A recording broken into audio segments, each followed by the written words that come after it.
How to fix Destiny 2 error code Centipede. 1. Check Destiny 2 server status.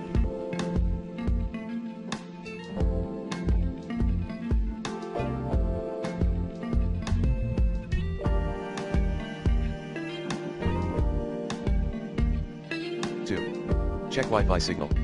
3. Update your game. 4.